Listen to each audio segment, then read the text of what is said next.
Being a caregiver is a labor of love, but sometimes you need to get away from the day-to-day work to recharge.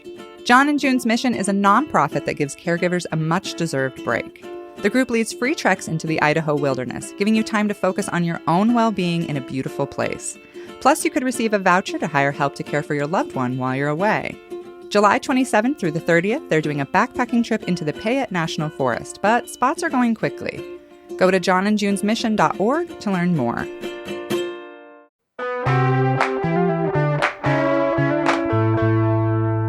Today on CityCast Boise, it's Friday, and I've got our newsletter editor Blake Hunter and KTVB's Alex Duggan with me to dig into the week's news. We're talking Idaho death penalty law and why prosecutors are seeking it in the Brian Kohberger case, the recent police shooting of 22-year-old Peyton Wasson, and shakeups in the Boise City Council race. Plus, our plans for the 4th of July.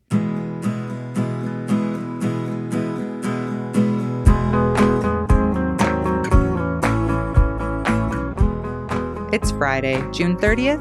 I'm Emma Arnold, and this is what Boise is talking about.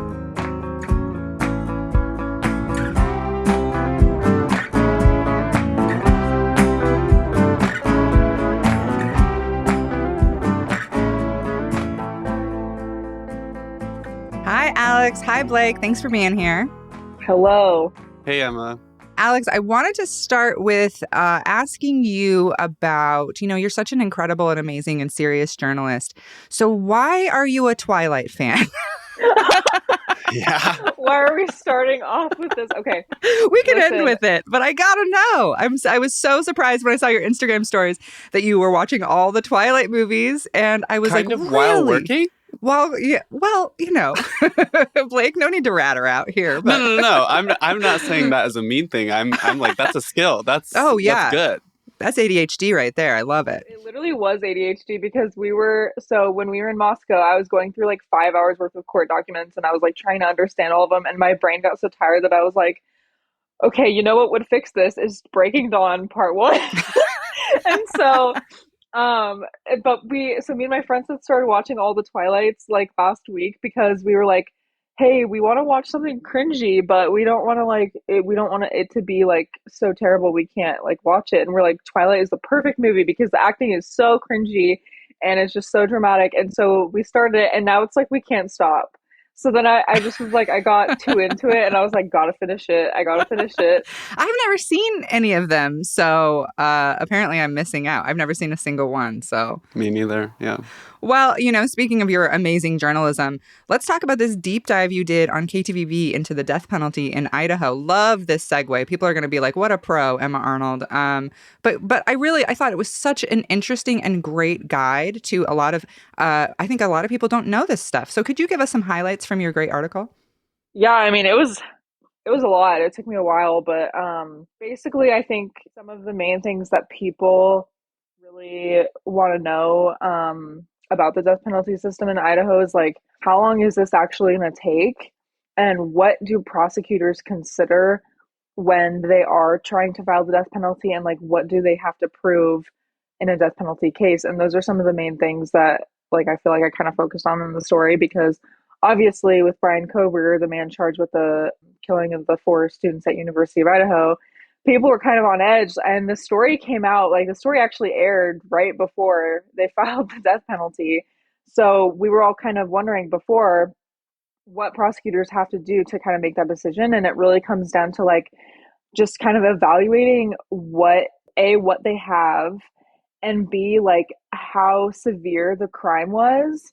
And so you really have to kind of weigh like what you can be able to prove in court, and kind of how, because the death penalty and giving somebody, like, I mean, you're taking somebody's life. That's a higher burden to prove in a court of law. You have to prove what we call aggravating circumstances.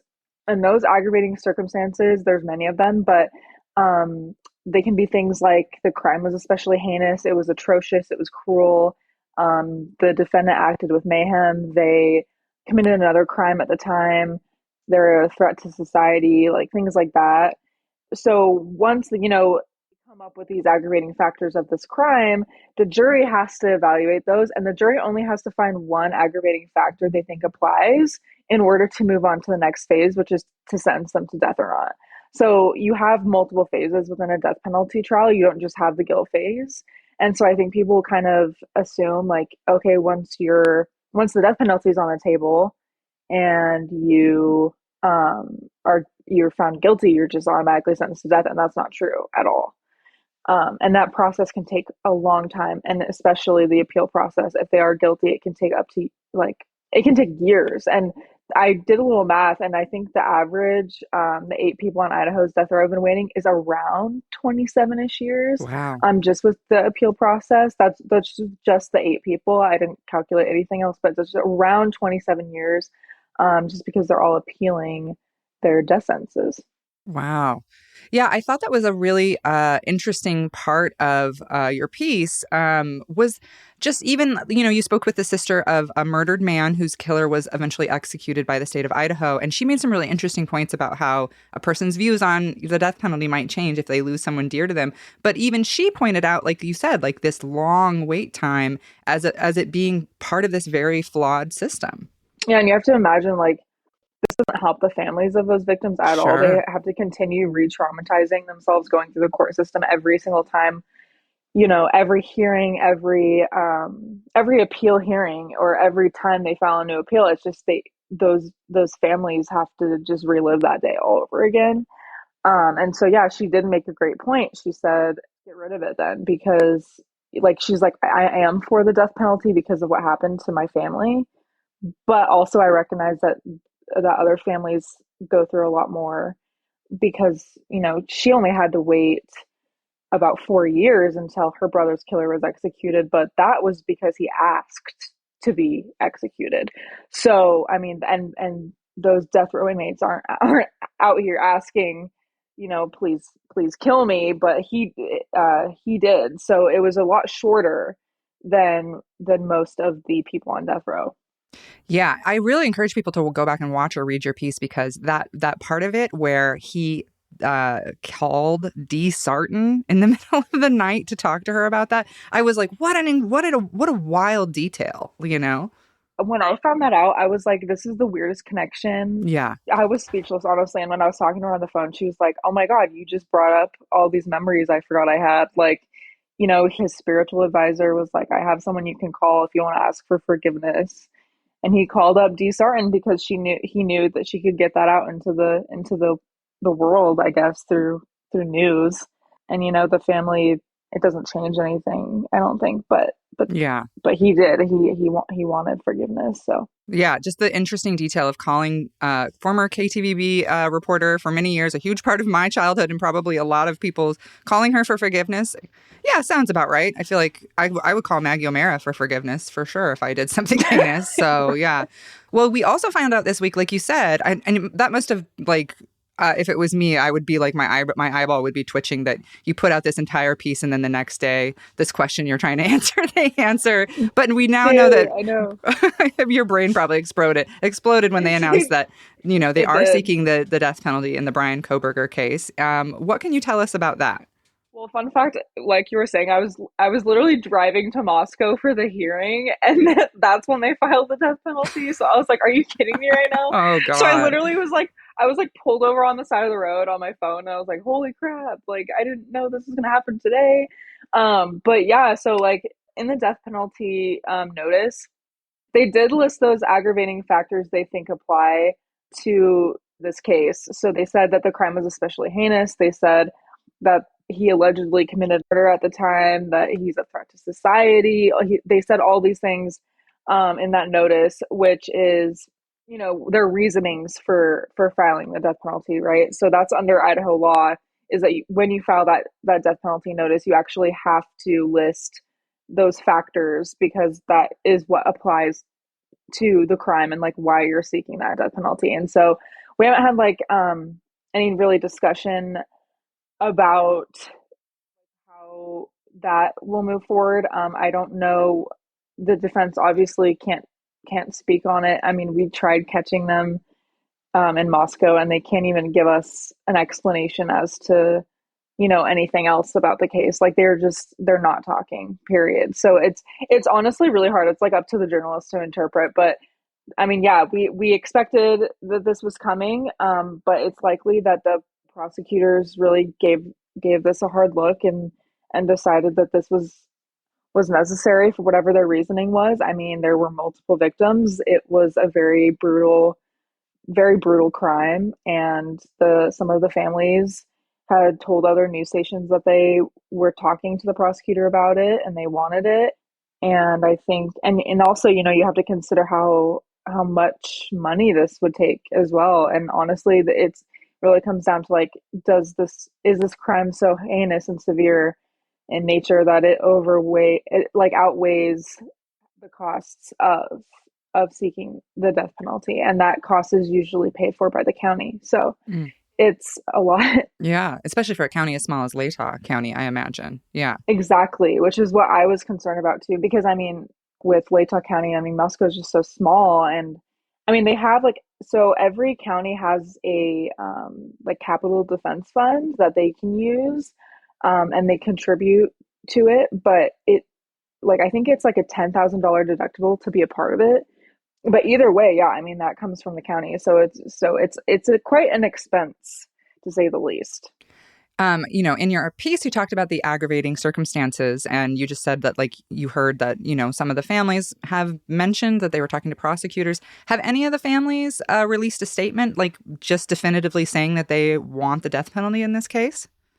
Yeah, I mean so Kaylee Gonsalves' family released a statement after the prosecutors filed the death penalty, and they just said that, you know, we're grateful that this is what they're doing, essentially. So, I mean, and I think like Ethan Chapin's mom went on the Today Show and said that she won't be attending the trial. So I think that all the families are handling this in a different way, and rightfully so. I mean, you can't even imagine what you would be feeling. But I think this is just going to be a long road. I don't know if his trial will even continue October 2nd. I mean, there's so many things they have to do before then. I mean, they still have to find mitigating specialists. I mean, I'm sure they're already working on that, but they have to find all these specialists to prepare a death defense. Like that's what you have to do. And you're not preparing a defense, you're preparing a death defense. So it takes way more time and resources. You have to go back and reinvestigate. Like you have to do all these things. And obviously they're probably still doing it, but like that just takes so much time. And if they can show good cause to move the trial, then they will probably. I mean, it's coming up. Like it's in October. Honestly, it's pretty quick. Well, we super appreciate your amazing reporting on this, and you know, we'll keep checking back in because you've been following this from the very beginning.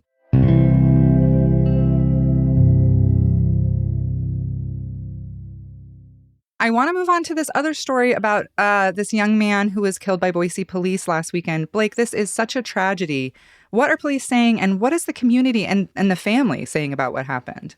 Yeah, so this occurred last like Saturday night, early morning, kind of thing on 5th and Main in downtown Boise. Basically, Boise police released a statement that they were looking into a suspicious vehicle. So it sounds like they kind of knew who this was, who they were kind of looking for. And they approached the vehicle, kind of started to confront whoever was inside. They haven't released any information on whether there was another person inside the vehicle or not. But then Peyton Wasson is his name. He got out of the car and started running away from police. Basically, how the police department stated it was that he fled on foot while carrying a firearm. And an so far unnamed Boise police officer shot him. And so, you know, they said that he was fleeing on foot, and pretty much everyone else has essentially said that means they shot him in the back of the head as he was running away. So basically everyone else is saying that it looks like he was shot in the back of the head. And there are some photos of him in the hospital after it happened circulating, and I don't recommend that anyone go look at those if you don't have the capacity for that. This is a very difficult circumstance in which you need to protect your space and like you need to take care of yourself, especially, yeah, it's just a very difficult situation. His mom released a statement, Peyton Wasson's mom, asking for justice and saying like, I want to pursue this. Like, we're going to figure out what happened. She also said that police did not notify her for 9 hours after he was in the hospital, or after he was hospitalized. I mean, it's a really, really bad situation. So currently, as is like protocol, the Boise Police Department officer who shot him is on administrative leave, paid administrative leave, and he will remain there until the investigation into that wraps up.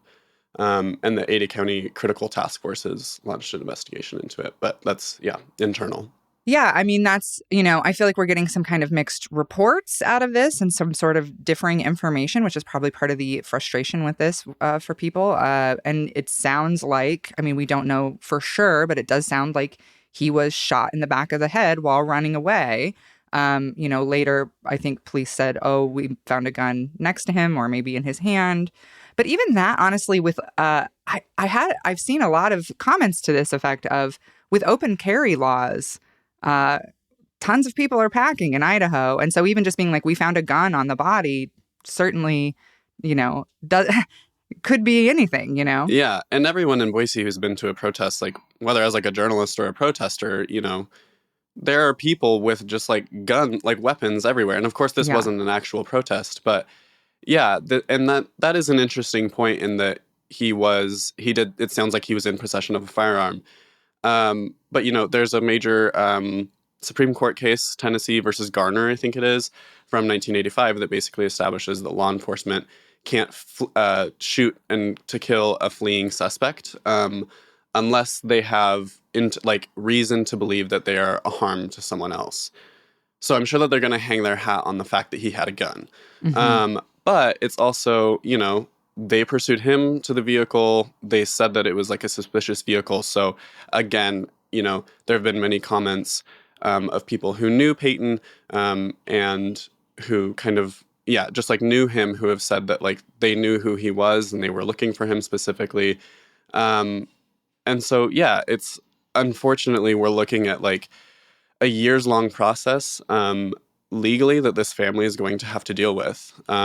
Just another case in which like we have another family in Idaho now that's going to have to deal with the death of like a young person in their family. And, as you mentioned, his mom released a statement where she's talking about his relationship to his little siblings. Yeah.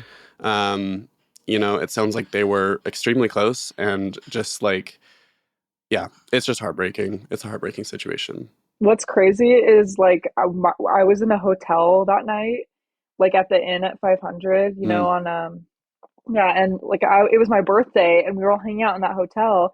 And right after we left, it was really late and my friends were still up and they saw the whole thing. Like they literally watched out their window and they were like texting each other, like, what just happened? And then there was like a press release. And then the next day when we were hanging out, they're like, dude, did you hear anything about this? And I was like, holy crap. Like, I didn't know you guys just watched this happen. Yeah. I've seen actually quite a few comments on Reddit and a few other things that people said they heard it or they saw it or, I mean, it didn't happen, out in the middle of nowhere.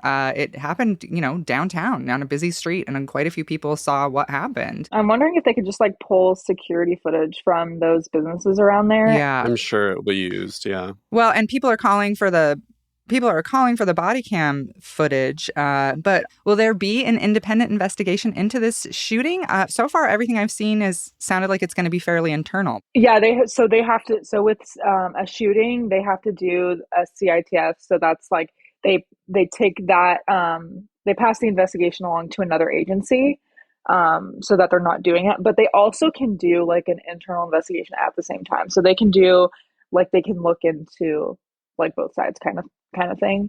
Once those officer or those investigators in that like other agency investigate, they can pass it along to, like you said, another prosecutor who can look to see if it's like worth bringing charges or not. And it's just like if it gets there. But yeah, like that's usually how it works.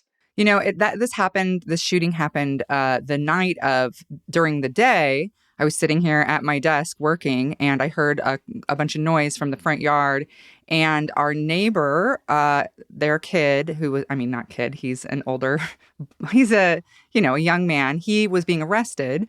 Turns out like for a failure to appear for a warrant. There were like 20 cops. I happened to look out the window right as the police grabbed him from the front door, threw him on the ground and tased him, and did not appear to be any kind of resisting of any kind of anything.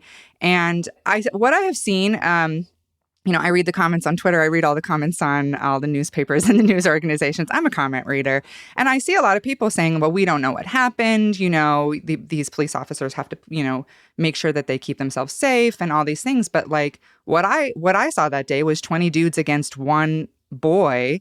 And he was tased for no reason. And, seeing it up close and personal, I think a lot of people don't have any experience with police brutality, with that sort of situation. And seeing it, my kids saw it, I saw it, we were all standing out there. When you see it up close and personal, that's terrifying, to have 20 people with guns to be, people are saying he ran from cops. Yeah, that's a scary ass situation. And, that reminded me of something that Peyton Lawson's mom wrote in her statement, which is, it's incredible that this is the situation that we're in, that the mom of a person who just got shot by police has to preemptively argue for why he shouldn't have been killed. Yeah. Where she says, difference is he couldn't walk away. He's dead.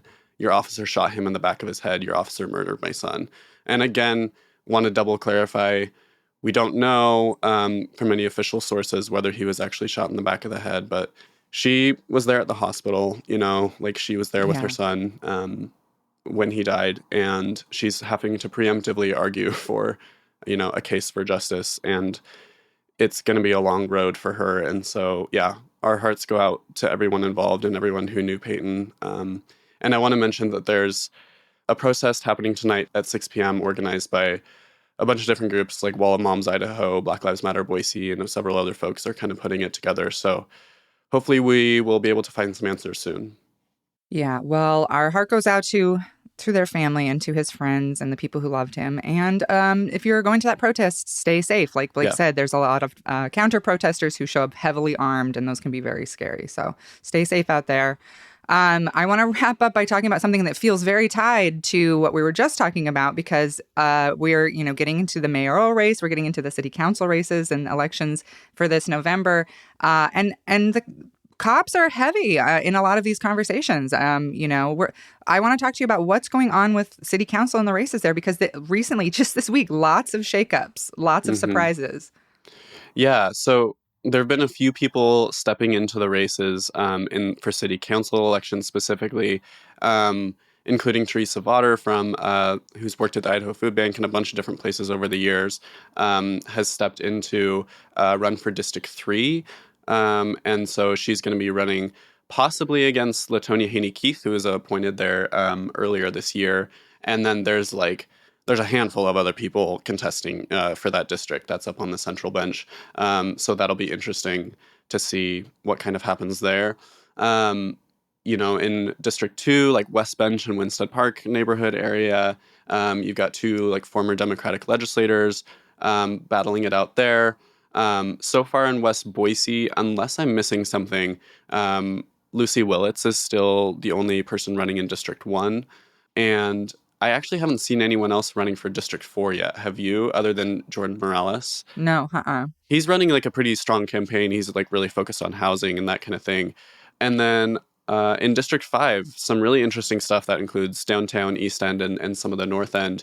Holly Woodings, I think we talked about this on the show a couple weeks ago. She announced recently that she's not running for re-election. And then so is Patrick Bajent, who's only served one term on the city council, and he's stepping down. His family they just had another kid, and so they're just taking a step away from that. So that'll leave an interesting area in District 5 for sure. And then, the mayoral race continues to kind of heat up. Speaking of the police situation, Mike Masterson, former police department chief, is running against Mayor McLean, and boy, howdy, does he take every opportunity to say anything shady towards Lauren McLean that he can. And it's really funny. So that will continue to heat up. I think so. I think it's going to get pretty back and forthy between those two camps for sure. Well, we've talked about a lot of dark, hard things today, lots of state-sanctioned murder sort of things. So let's end on something fun. Is anybody doing anything fun for the 4th of July? Alex, do you have good plans? I think I might go camping. I kind of want to, my family's going camping this weekend, and I was planning on bringing my dirt bike up and doing some rides, but I don't know. I mean, once again, I'm just always tired, so I just Like, Too I don't know tired how for else dirt biking, Alex? no, Come on. I know. I think I might do that, but that might just be a Sunday thing. But I mean, obviously, 4th of July, that's a work day. Like, who knows how I'll feel after that day? I'll probably be like, I'm just gonna go to bed. Yeah, So, yeah. but over the weekend, we'll see. I don't know. What about you, Blake? Anything fun? This weekend I'm going camping with some family in the Wallowas. I've never Oh, really spent nice. any time there, so I'm Yeah. excited. It's going to be an absolute zoo, which will be thrilling. And then for the actual 4th, I'm going down to Twin Falls to babysit my dog who hates the fireworks. So we're gonna go for like Oh. a 4-hour drive probably because he can't stand it. But yeah, that's pretty much it. Are you doing anything? Well, in typical Arnold Satterley household fashion, we don't know, we're either staying home and just catching up on some projects and getting some things cleaned up, or we're going to Glacier Okay. National Park. Okay. We haven't decided yet. It's very up in the air. So Those are very different things. yeah, I have Monday, Tuesday off, so we're like, well, we could totally drive all the way through Friday and get there leave Friday afternoon, get there early Saturday. It's not a good plan. When we went to Canada recently, it was literally like that morning, like, should we go to Canada? And that's just kind of how we plan things here. So speaking of ADHD households, Oh my God, that would freak me out, Emma. I have to have a plan for things. I Yeah, I literally cannot do cannot that. I cannot just spontaneously be like, let's go to Canada. I would have a meltdown. well, we'll see. I mean, it's funny because I'm like, I feel like this could be a total disaster because it's going to be really busy up there for Glacier, Yeah. obviously on the 4th. So it could be like just an absolutely terrible, terrible disaster. But we're pretty good at rolling with the punches and we're pretty good at just like camping wherever and having a good time. So yeah, that's my plan. We'll see how that goes. Well, thank you both so much. I feel like this was a jam-packed weekly chatter, and we just got tons of information. And yeah, thanks, Alex. Please come back anytime. We love having you on. And Blake, always a pleasure. Thank you so much.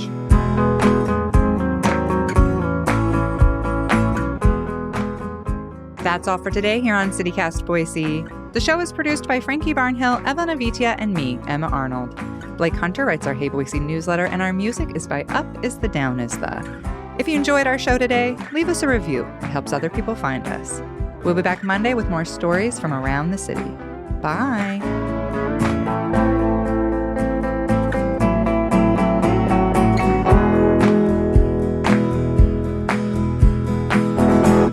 Boy, we all sound like 90-year-old smokers this morning. I love it. Yeah. Dude, what is that? Yeah.